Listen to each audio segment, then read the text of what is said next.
Bonjour, voici une vidéo sur l'action Hard Price, PRC, pour vous montrer deux ou trois petites choses.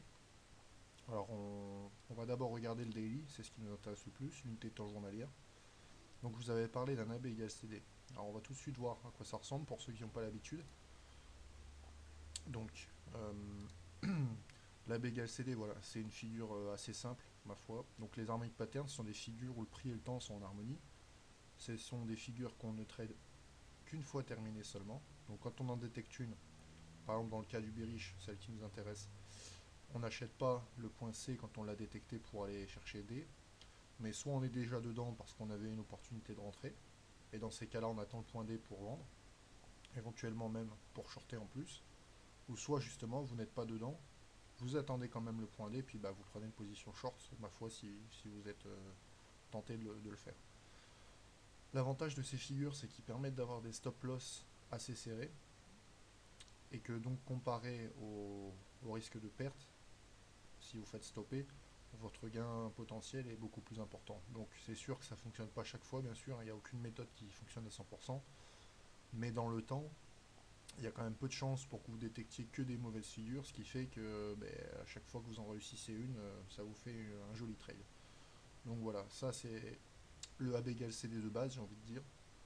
Donc les règles, alors ici on voit qu'il y a écrit 0,618, 0,786, 1,27, 1,618. Donc c'est des retracements de Fibonacci, c'est-à-dire que vous faites un premier mouvement de hausse AB, vous retracez donc à 0,618 par exemple votre point C.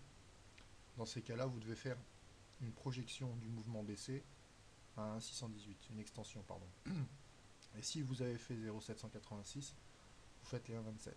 En fait, on peut voir ici, voilà, il y a un petit tableau, il en existe d'autres. Vous pouvez faire 38,2, dans ces cas-là, il faudra faire de 24. Vous pouvez faire 50%, dans ces cas-là, vous reportez à 200% le mouvement baissier. Donc 618, on l'a vu, hein, un 618. Vous avez la variante à 0,707 qui nous ferait une projection à 414 et l'autre qu'on a vu aussi à 0,786 ce qui nous fait un 27. Donc maintenant on regarde sur le graphe. Euh, donc on prend une petite fibo pour vérifier quand même que ici, donc on avait fait 618, 0,618. Donc on aurait dû faire un 618. Alors un 618 ça nous pointait 29,50. Bon on a fait 29,41. C'était pas mal. Derrière on a bien eu la baisse qu'on espérait. Donc pour l'instant c'est pas mal. Alors là où maintenant il faut faire attention, c'est que bon, ce qui est quand même pas trop mal, j'ai envie de dire, malgré que la déculottée d'hier était quand même sévère, c'est que pour l'instant on a résisté et qu'on s'est accroché sur une oblique haussière. Donc pour l'instant, à la limite, j'ai envie de dire, les agressifs ont pu tenter un achat sur ce contact de cette oblique avec un stop juste en dessous, en sachant quand même que ça reste risqué. Maintenant qu'on a cassé la tendance en journalière, euh, c'est sûr qu'il y aura certainement des rebonds techniques. Maintenant, est-ce que ça va aller bien haut, c'est toute la question. Surtout que si on regarde, maintenant qu'on est allé chercher les 29,41, on a la formation d'un double top ici, donc sur les 29,50 à peu près, hein, avec une ligne de coup que je situe moi perso sur les 23 euros. Ce qui fait que si vous reportez l'objectif, pour déterminer l'objectif, pardon, vous reportez la hauteur du double top qui est là, vous la mettez en dessous, et donc vous avez un objectif naturel qui est pointé à environ 16,30 €. Donc bien sûr, on va pas y aller en ligne droite, ça c'est sûr, mais quand même, il faudra garder ça sous la main, c'est-à-dire que tant qu'on reste au-dessus de la ligne de coup, a priori, il n'y a pas de raison qu'on aille chercher ce point-là. Maintenant, si on continue à baisser, et surtout si on casse cette oblique, va falloir commencer à y penser sérieusement. Euh, donc ça, c'était pour l'unité de temps journalière. Donc j'ai simplement corrigé par rapport à la dernière fois ces obliques vertes. Alors avant, elles passaient par le top ici, étant donné qu'on l'a quand même cassé, je l'ai redessiné ici, et du coup, j'ai fait toutes les parallèles qui passent là. Et alors, ce qui est intéressant de voir, c'est que quand vous... C'est comme quoi le hasard parfois fait bien les choses, j'ai envie de dire. Ici, donc, on passe par les deux sommets, et vous voyez qu'ici, on passe par les deux points bas. C'est quand même assez marrant. Bon, donc ça, c'était pour une unité de temps journalière. On va regarder un petit peu l'hebdo. pas que ça soit bien important parce que la semaine n'est pas encore finie, mais c'était simplement pour vous montrer pardon, une petite chose, enfin deux petites choses même. Alors la première, c'est que malheureusement, même si ça ferait plaisir à beaucoup de monde, les actions ne font pas que monter. Et on a pu s'en apercevoir depuis le 16 janvier à peu près, la semaine du 16, où ben, on est passé de 66 euros à peu près à 22. Donc la question c'est est-ce qu'on pouvait anticiper ce mouvement? Eh bien moi je vous dis que oui. Et ceux qui... Alors c'était pas facile de le voir, mais bon, ceux qui prétendent donner des conseils, euh, ça m'étonne qu'il n'ait pas vu. Hein. À savoir que les harmonic patterns, c'est pas un truc de nouveau. Hein. Ça existe depuis les années 70-80, peut-être même un peu avant. Et ça a déjà fait ses preuves. Alors comme je vous disais, bien sûr, il n'y a jamais de 100%, mais moi je trouve que ça fonctionne plutôt bien. Donc en fait, ce qui va m'intéresser ici, pardon, c'est la figure en rouge sur l'hebdo. Donc pourquoi j'ai pris ça? Parce que en fait, moi tout simplement, l'action, je m'y suis intéressé vers le mois de juin, parce que bon, quelqu'un m'en avait parlé, et puis j'étais surpris qu'il achète comme ça, alors qu'il y avait a priori peu de raisons d'acheter. Bon, j'avais déjà plus ou moins entendu parler de percée, mais ce qui m'intéressait, c'était de voir qu'en fait, bon, on avait connu quand même une longue période où il n'y avait pas grand-chose. On avait, comment dire, travaillé dans un range entre 8 et 10 euros à peu près, mais qui avait duré quand même, ça avait quasiment duré un an l'histoire, où il se passait pas grand-chose, peu de volume, etc. Et d'un coup, grosse envolée, avec des mouvements assez conséquents, hein, de hausse et de baisse, grosse volatilité, et surtout avec des gros volumes. Donc moi, c'est ce que j'appelle une phase spéculative. Donc là, à partir de là, j'ai commencé à regarder pour les harmonic patterns. Pourquoi? Parce que justement, ce sont des outils, alors ils n'utilisent pas que ça, mais les gars de la Wall Street aiment bien les harmonic patterns, ils aiment bien Gann, ils aiment bien ces trucs-là que peu de gens utilisent. Donc j'ai commencé à regarder. Donc j'ai tout simplement pleuré ce mouvement-là de baisse. Alors, je vais tout de suite vous montrer une chose, c'est pas ici, c'est le crabe. Pourquoi? Parce que regardez bien. Donc nous, le crabe, c'est tout simplement, donc c'est encore un harmonic pattern. Ce coup-là, c'est donc la plupart des harmoniques, c'est en 5 points, X, A, B, C, D. On verra après qu'il y a des petites exceptions pour les dénominations. Donc vous faites une baisse, XA, vous retracez un point B avec toujours des fibos. Derrière ça, on corrige encore. Petite correction, toujours avec une fibo sur le mouvement AB. Et puis derrière, vous faites une projection, enfin une extension pardon, du mouvement BC qui détermine votre point D. Et la règle du crabe, c'est tout simplement que le point D doit être à 1,618 de XA. Ça, c'est une règle qui est très importante. Si vous détectez pardon, ce genre de figure et que votre point D n'est pas à 1,618, il y a peu de chances que le mouvement soit validé et puis qu'on assiste par exemple à une correction dans ce cas-là, ou si c'est dans le cas d'un bullish qu'on assiste à une hausse. Maintenant qu'on a vu l'aspect général, voilà tous les retracements qu'il existe pour le crabe. Alors quand on voit ça, on se dit oh là là, mais c'est impossible à trouver. Vous allez voir que c'est pas si compliqué, il suffit juste d'un petit peu de rigueur. Donc j'ai dit on prend ce mouvement là, donc on va prendre notre outil qui nous intéresse le plus, la Fibo. Donc on a une baisse ici. On a un rebond et on vient tracer 0,618. Ok. Donc jusque là tout va bien. On va la laisser cette Fibo là. 0,618. Donc derrière, vous prenez votre mouvement à 0,618 et vous voyez qu'on retrace, enfin vous le voyez peut-être pas mais moi je vous le dis, on retrace 0,886. Donc on va tout de suite vérifier un truc, c'est que déjà vous voyez qu'on peut éliminer toute la première colonne, toute la deuxième, et qu'avec 0,618 et 0,886, il ne nous reste plus que déjà 3 possibilités. Vous voyez que ça va déjà assez vite. Donc derrière, on fait soit pour le point D, donc on fait soit 2,24, soit 2,618, soit on fait 3,14 pi du mouvement BC, de ce mouvement-là. C'est une projection de ce mouvement-là. Donc on va regarder. Je vais enlever cette fibo-là. on prend notre mouvement baissier, voilà. Donc déjà, 1,618, on est là. Attendez, que je dise pas de bêtises. Non, c'est 2,24, 2,618 et 3,14. Je dis une bêtise. Donc, 2,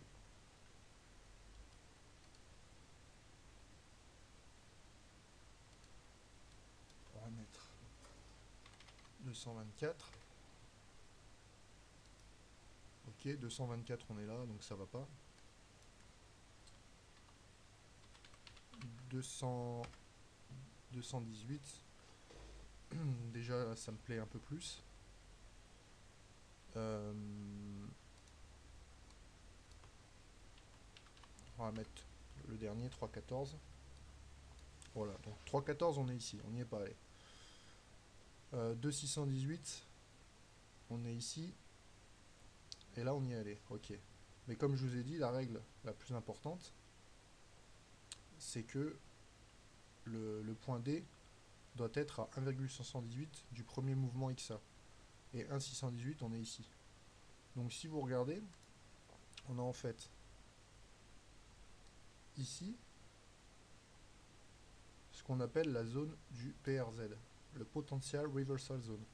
Donc qu'est-ce que c'est cette zone? En fait, vous voyez que, alors il arrive quelquefois que la projection du mouvement baissé et la règle, par exemple pour cette figure-là, donc qui dit qu'on doit être un 618, il arrive que les deux fibos se retrouvent exactement au même niveau. Alors là, ça donne encore plus de, j'ai envie de dire, de sens à la figure. Seulement, ça arrive dans les cas d'école, dans les livres de trading, et ça arrive rarement en vrai. Ça arrive, mais c'est rare. La plupart du temps, vous avez donc, comme ici, vous avez une zone. Et cette zone, c'est la zone de PRZ. Donc en fait, en général, pour valider la figure, on vient tester la totalité de cette zone, et derrière, on baisse. Donc là, pour le coup, j'ai repéré la PRZ. On va enlever un peu les fibos pour y voir plus clair. Voilà, bon 3,14 on était juste au-dessus, on n'est pas allé les chercher, hein, mais on aurait pu considérer que la PRZ était jusque là. Mais vous voyez que déjà, en prenant cette PRZ qui est ici, eh bien tout simplement on valide. Et vous voyez bien qu'on a bien du coup un crabe. Donc finalement, ok on serait sorti un peu tôt, on serait peut-être sorti sur 63, mais bon quand on voit ce qui s'est passé derrière, c'était peut-être plus prudent de ne pas attendre d'aller chercher vraiment la totalité de la PRZ et de sortir tout de suite. Mais donc là où je voulais en venir, c'était que oui la baisse était prévisible. Alors bon bien sûr maintenant je vous le dis après coup ça paraît simple, mais arrivé au point C, il était prévisible, vous voyez bien, hein, puisqu'il suffit simplement de regarder vos fibos, que on aille sur ce point-là, et après que derrière, il y ait une vente. Alors, on retrouve notre orbite bleue de tout à l'heure. Je l'ai copiée ici, et elle passe pile poil par ces deux points-là. Et vous voyez que je l'ai redupliqué ici, et qu'on passe quasiment par les tops aussi. Donc on pourrait considérer qu'en hebdo, on a un énorme canal haussier pour l'instant. Seulement, on est sur le bas de canal et on a vu qu'en daily, la situation n'était pas très jojo, j'ai envie de dire. Surtout que si vous vous rappelez, on a un objectif qui pointait pour le double top à 16 euros. Mais en hebdo, moi j'ai pour l'instant un objectif qui m'indique qu'on pourrait très bien aller chercher les 14,50, 15 euros. On va regarder pourquoi. Ici en blanc, on a eu le premier mouvement de hausse, début de la spéculation. Derrière, on fait une belle correction. On reprend notre élan pour faire un nouveau point haut. Et depuis, on assiste encore à une nouvelle correction. Donc encore une fois, pour moi ça paraît simple, enfin parce que ça fait déjà quelques mois que je travaille comme ça. Vous forcément c'est plus difficile, mais il faut vous entraîner en démo. Vous allez voir que avec le temps on a l'œil qui est un peu plus habitué. Parce que moi quand je vois ça, ça me fait penser ça me fait penser à ça, à un bullish shark. Donc en fait, vous voyez que d'habitude on a des figures qui sont en X, A, B, C, D. Cette figure là, c'est une figure en O, X, A, B, C. Et vous allez voir, je vais vous montrer pourquoi après, ça commence par O et pas par X. C'est tout simple, mais il faut le savoir. Donc alors là, cette figure-là, déjà elle est moins connue que la plupart des autres figures, hein. Beaucoup connaissent les noms de Gartley, de Butterfly et de Crab même aussi, mais peu connaissent le bullish shark, pardon. Donc en fait, vous faites un mouvement au X toujours de hausse. vous corrigez votre point A, vous faites XA. Donc déjà là, premier truc qui est différent des autres harmony patterns, c'est que le retracement du point A, vous pouvez le faire sur n'importe quel niveau de Fibonacci, ça a peu d'importance. Ce qui va compter, c'est la suite. Puisqu'en fait, derrière, vous devez faire un point B qui est une projection du mouvement XA, qui sera compris entre 1,13 et 1,618. Et pour la correction, donc pour le point C, c'est encore une fois une extension du mouvement AB, qui elle se fera entre 1,618 et 2,24. Et la règle, il y a toujours une règle de retracement pour vérifier que la figure soit valide, c'est que le point C doit être soit à 0,886 du mouvement OX, soit une légère projection du mouvement OX toujours à 1,13. Donc je me suis noté ici les différentes variantes, en sachant que par rapport au crabe où vous aviez vous voyez, vous avez des règles fixes. Si vous faites 0,618, vous pouvez pas retracer par exemple enfin, vous pouvez pas retracer n'importe quel point une fois que vous en avez fait deux. Là, c'est différent. Là, vous pouvez très bien faire 1,13, 2 et 1,13, ou alors faire 1,618, 1,13 et refaire 1,13. Ça a peu d'importance. Ce qui compte, c'est que votre retracement soit dans la liste ici. Donc on a un 13, un 272, un 414, un 618 et 2. On a même 2,13 en variante sur le point C. Et surtout, c'est OC. OC peut faire 0,764, 0,786, 0,886 ou un 13. Donc, on va déjà regarder un peu. Donc, on fait donc OX. On fait notre point A. Donc, on se fiche un peu de savoir où est le point A. Ce qui compte, c'est de voir le point B. Donc, on prend une fibo. On regarde notre mouvement XA pour voir que 1,27 ça joue pas. Mais on a dit qu'on pouvait faire un 13 aussi. Donc, on va regarder avec un 13. Voilà, un 13 ça me plaît déjà plus. Un 13 on est ici. Donc déjà ça joue. Alors un 13 ok. On reprend une fibo. On prend notre mouvement ici. Ok. Et donc si on remet les 1,13. 1,13 on tombe là. Et rappelez-vous la règle. On doit faire 0,886 ou 1,13 du mouvement OX. On reprend une fibo. OX on est là. Et à 0,886, vous voyez qu'on tombe exactement pile poil sur les 1,13. Donc on pointerait, ouais je disais, ouais c'est 14 € à peu près. Donc on n'a aucune garantie bien sûr qu'on y aille. Et de toute façon, comme je vous ai dit, ce sont des figures qui ne se trade une fois terminées. Donc soit vous êtes déjà short et éventuellement vous laissez courir en espérant qu'on vienne chercher le point C, pardon. Soit vous n'y êtes pas, vous attendez, et puis si on arrive ici, vous pouvez commencer à charger la mule. Là où je demande un peu de prudence aussi, c'est que j'ai vu ça tout à l'heure.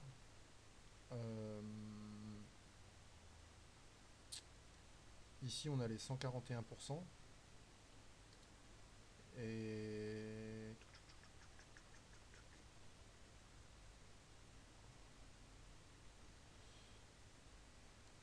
ce que je voulais voir, hop, il ne faut pas que je me trompe.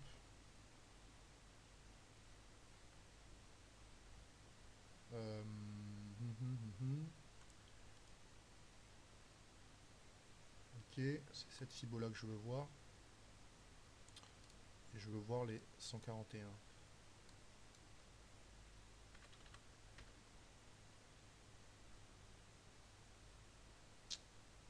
Les 141. Non.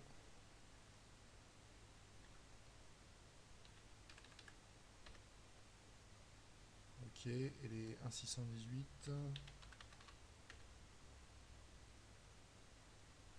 Non plus. Ah non, mais 141, pardon. Ah, je vous ai dit, je fais une bêtise depuis tout à l'heure. Non, c'est sur ce mouvement-là, pardon. C'est sur ce mouvement-là, c'est là que je voulais voir les 1,13. Voilà. Pour vous montrer que j'avais pas vu, mais je regardais ça tout à l'heure. Alors bien sûr, j'ai un peu de mal avec ça, hein, mais on peut encore éventuellement chercher un autre point bas situé à 1 euro. Enfin oui, à peu près 1 euro. Parce que on a une projection à 141, enfin oui, 141% de ce mouvement-là. Mais le problème, c'est que ces 141% valident aussi la règle qui dit qu'on doit être compris à 1,13 de ce mouvement-là. Et donc, je voudrais quand même vous faire remarquer que ça paraît bête, c'est le premier truc que je me suis dit. Pourquoi moi j'ai préféré choisir ce truc-là? Parce que donc si on revient un petit peu en arrière, on voit que ça correspond aux anciens plus hauts. Et vous savez que les techniciens, j'ai envie de dire, de Wall Street aiment bien faire des retracements, aller venir chercher des anciens hauts, etc. Donc là, pour le coup, ça me plaisait bien parce que on avait un harmonique qui pointait un objectif qui permet de venir tester ce point-là. Donc avant de repartir à la hausse, c'est bien de tester les anciens plus hauts.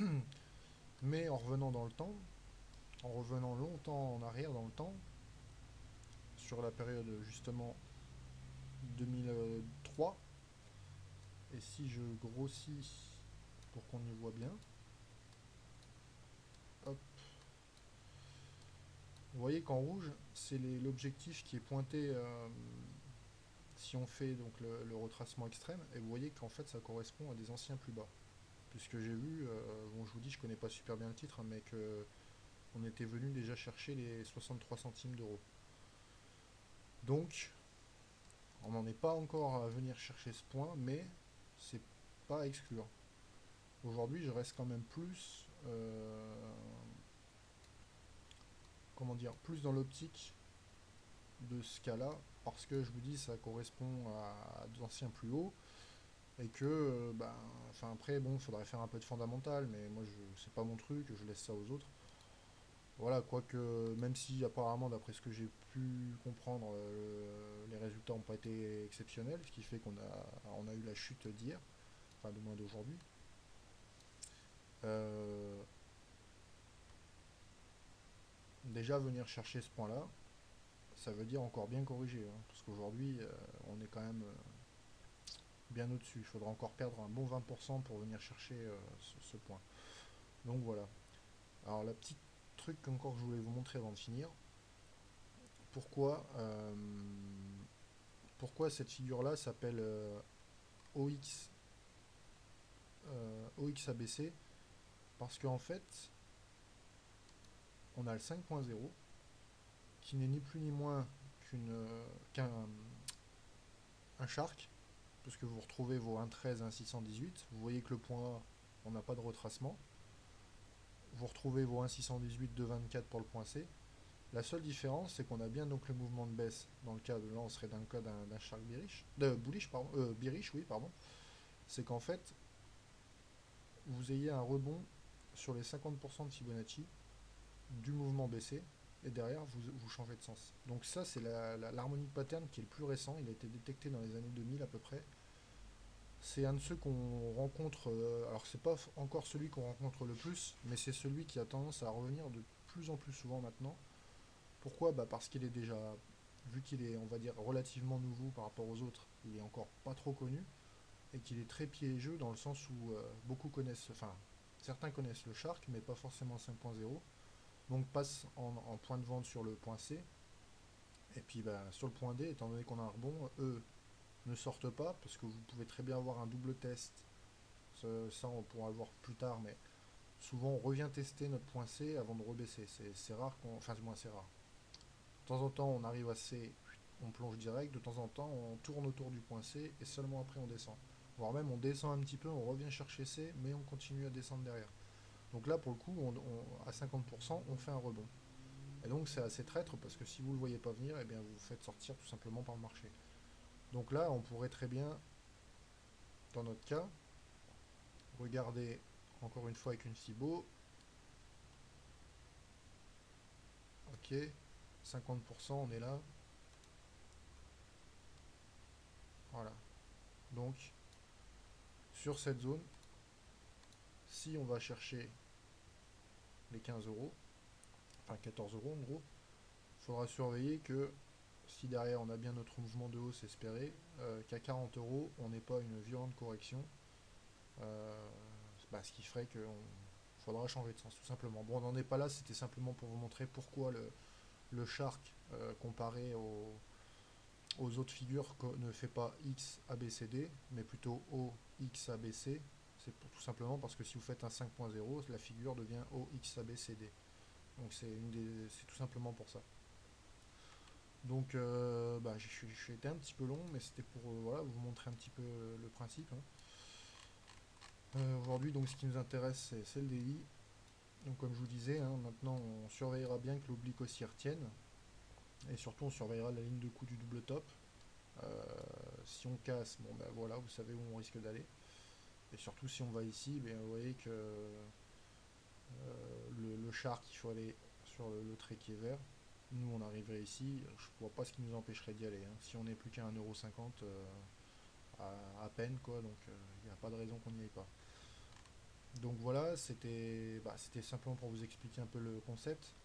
Faut pas oublier, je rappelle, hein, je rabâche un petit peu, que ces figures ne se traitent qu'une fois terminées. On n'anticipe pas le point D en achetant le point C, comme sur le Shark.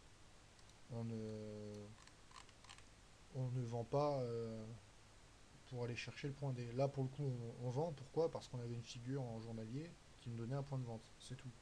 Si on n'avait pas eu ça, on ne se serait pas mis à la vente. À moins d'avoir une raison valable, etc. Mais ça c'est vraiment la règle très importante. Donc voilà, j'espère que vous avez compris. S'il y a des trucs que vous n'avez pas bien compris, n'hésitez pas à revoir la vidéo.